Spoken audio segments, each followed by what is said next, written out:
بسم اللہ الرحمن الرحیم۔ اسلام بیوٹی میں خوش آمدید۔ اگر تمہیں اندازہ ہو جائے اللہ تمہارے معاملات کیسے حل کرتا ہے تو تمہارا دل پھٹ جائے اللہ تعالیٰ کی محبت میں۔ کوئی کتنا ہی گناہ گار کیوں نہ ہو، اللہ تعالیٰ اس کے لیے دعا کا راستہ اور رزق کا دروازہ کبھی بند نہیں کرتا۔ صرف مسکرا کر کہہ دیجئے کہ میں ٹھیک ہوں، کیونکہ کوئی بھی حقیقت میں پرواہ نہیں کرتا۔ خوبصورت ہے وہ دل جو کسی کے درد کو سمجھے، وہ ہاتھ جو کسی کو مشکل وقت میں تھام لے، وہ سوچ جو کسی کے لیے اچھا سوچے۔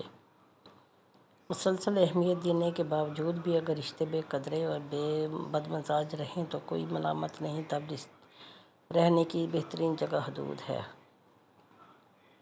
جو لوگ کہتے ہیں کہ نیکی کا زمانہ نہیں رہا، دراصل وہ انسانوں سے نیکی کا صلہ چاہتے ہیں۔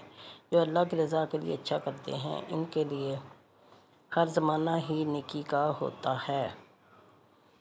دنیا کا مہنگا ترین تحفہ وقت ہے، جو صرف دل سے کسی کو چاہنے والے ہی دے سکتے ہیں۔ کم ظرف لوگوں کے پاس تو جواب دینے کا بھی وقت نہیں ہوتا۔ خلوص کے رشتے بوجھ نہیں لگتے، یہ بڑی آسانی سے سنبھل جاتے ہیں، اور مطلبی رشتے اتنے وزنی ہوتے ہیں کہ ان کو سنبھالتے ہم خود ان کے نیچے دب جاتے ہیں۔ نرم دل لوگ بیوقوف نہیں ہوتے، وہ جانتے ہیں کہ لوگ ان کے ساتھ کیا کھیل کھیل رہے ہیں، لیکن پھر بھی وہ نظر انداز کرتے ہیں، کیونکہ ان کے پاس ایک خوبصورت دل ہوتا ہے۔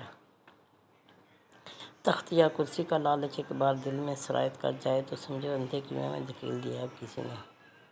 محبت میں سونے کا نوالہ کون مانگتا ہے بھلا؟ محبت تو توجہ اور اہمیت چاہتی ہے۔ آپ کو آواز دی جائے اور آپ ماتھے پر بنا بال ڈالے کہیں میں حاضر۔ اگر لوگ نماز فجر کا ثواب اور فضیلت جان لیں تو رات کو اس خوف سے سونا چھوڑ دیں کہ کہیں نیند کی وجہ سے فجر کی نماز نہ چھوٹ جائے۔ سبحان اللہ۔ حقیقت جو ہے کہ بعض اوقات ہماری پوری خلوص ہو کر بھی ہم کسی کی نظروں میں بیکار ہی ہوتے ہیں۔ زندگی میں آگے بڑھنا ہے تو بہرے ہو جاؤ، کیونکہ بعض لوگوں کی باتیں مایوسی میں اضافہ کرتی ہیں۔ زندگی میں کوئی نہ کوئی ہار ایسی ضرور ہوتی ہے جس کے بعد ساری عمر کچھ بھی جیتنے کو دل نہیں کرتا۔ خود کو سب سے بہتر سمجھ لینا یہ ایک ایسی بیماری ہے جو انسان کو کسی قابل نہیں چھوڑتی۔ جب ہم کسی رشتے سے تھکنے لگ جاتے ہیں تب ہمیں اس میں صرف خامیاں ہی نظر آنے لگتی ہیں۔ انسان اکڑ کر ایک ٹیلے پر بھی نہیں چڑھ سکتا، لیکن جھک کر کو ہمالیہ پہنچ سکتا ہے۔ آجزی سے جھکنا سیکھو تاکہ بلندی نصیب ہو۔ زندگی میں ایسے لوگ شامل کرو جو آئینہ اور سایہ بن کر ساتھ رہیں، کیونکہ آئینہ کبھی جھوٹ نہیں بولتا اور سایہ کبھی ساتھ نہیں چھوڑتا۔ ہمارے معاشرے میں مسجدوں سے زیادہ ہسپتالوں میں اللہ کو سچے دل سے یاد کیا جاتا ہے۔ کسی کو اس کی ذات اور لباس کی وجہ سے یقین نہ سمجھنا، کیونکہ تمہیں دینے والا اور اسے دینے والا ایک ہی اللہ ہے۔ وہ اسے عطا بھی کر سکتا ہے اور آپ سے واپس بھی لے سکتا ہے۔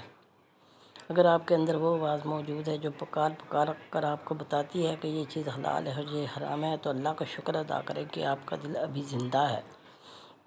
حضرت علی نے فرمایا، جب رسی سخت ہو جائے تو سمجھ جائیں کہ ٹوٹنے والی ہے، اسی طرح جب حالات سخت ہو جائیں تو جان لیجئے کہ آسانی آنے والی ہے۔ بے شک ہر مشکل کے بعد آسانی ہے۔